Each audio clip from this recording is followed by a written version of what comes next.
Et bonjour à tous pour ce RPG All Stars. Et aujourd'hui, je suis avec Alban Damien, auteur d'articles, auteur de jeux de rôle, game designer et bien d'autres choses. Et ça tombe bien parce qu'on va parler système. Bonjour. Bah ouais, c'est le sujet d'aujourd'hui. Du coup, Alors, faut dire que par le où tu veux système, commencer? alors je l'ai beaucoup dit dans cette série de vidéos, mais il y a quand même quelque chose qui est vraiment très très au centre de la pratique du jeu de rôle, c'est le système tout simplement. Il y a assez peu de jeux qui sont entièrement freeform, ça existe, mais le système est quand même souvent ce qui va faire un jeu. Oh, et puis même quand on parle de freeform, en fait, c'est pas pour autant qu'on échappe complètement au système. Et enfin, ça fait partie des choses dont je vais parler aujourd'hui. Parce qu'en fait, il y a plusieurs niveaux de système, on va dire.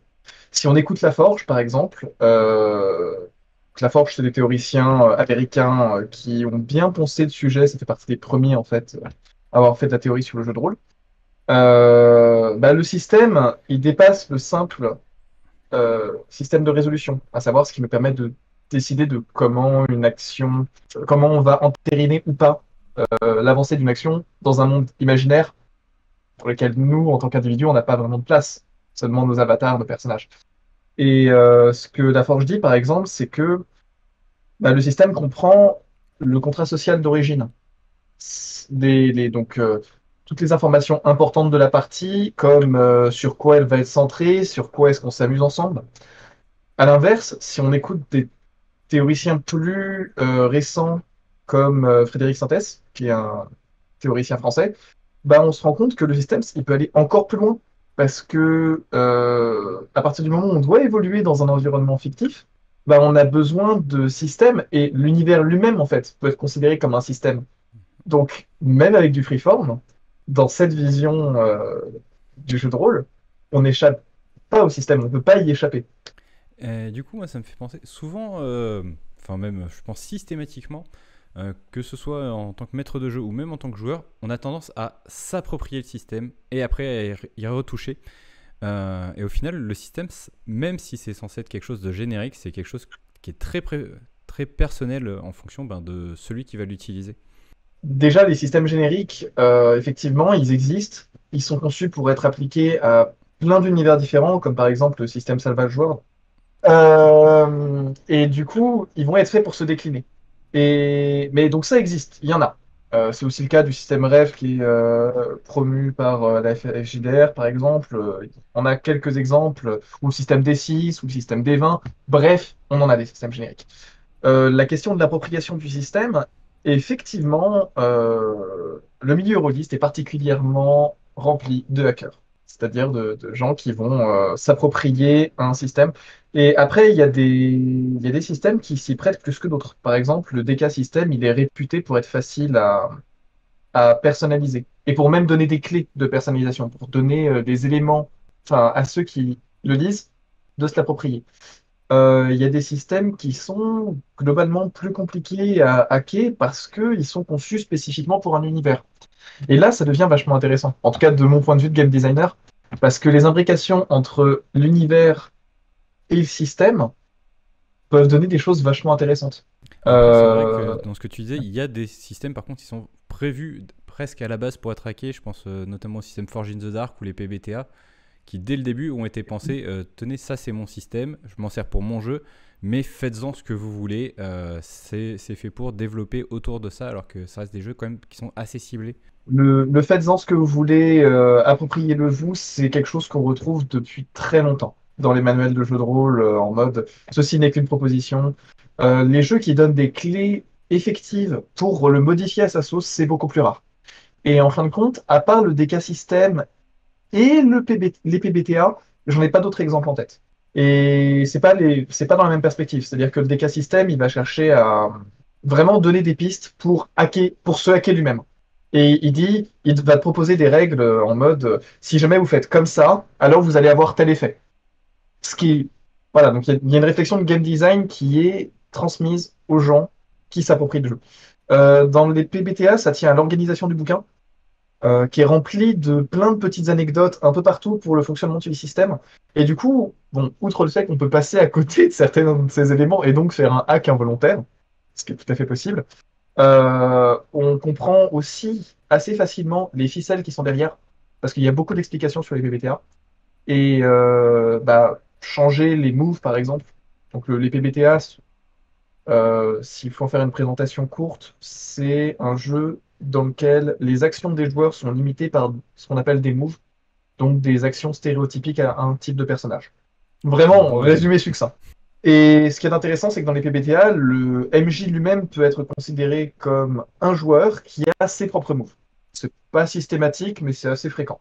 Et donc effectivement, modifier les moves pour changer complètement la teneur du système, c'est pas quelque chose d'extrêmement compliqué. Et ça explique en partie le florilège de PBTA qui est apparu après Apocalypse World. Il y a quelque chose aussi qu'on retrouve souvent dans la pratique holistique, souvent avec des vieux briscards du héroïsme, j'ai envie de dire.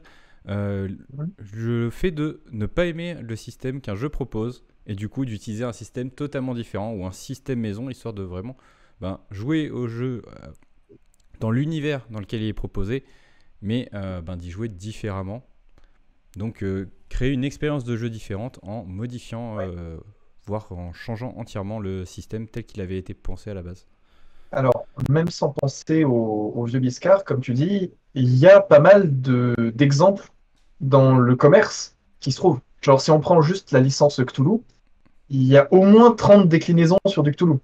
Et 30, je suis généreux. Genre, donc, oui, un univers pour plusieurs systèmes, c'est possible, c'est pas contradictoire. Après, ce qui est vraiment intéressant, comme je le disais au début, c'est les intersections entre le système et l'univers.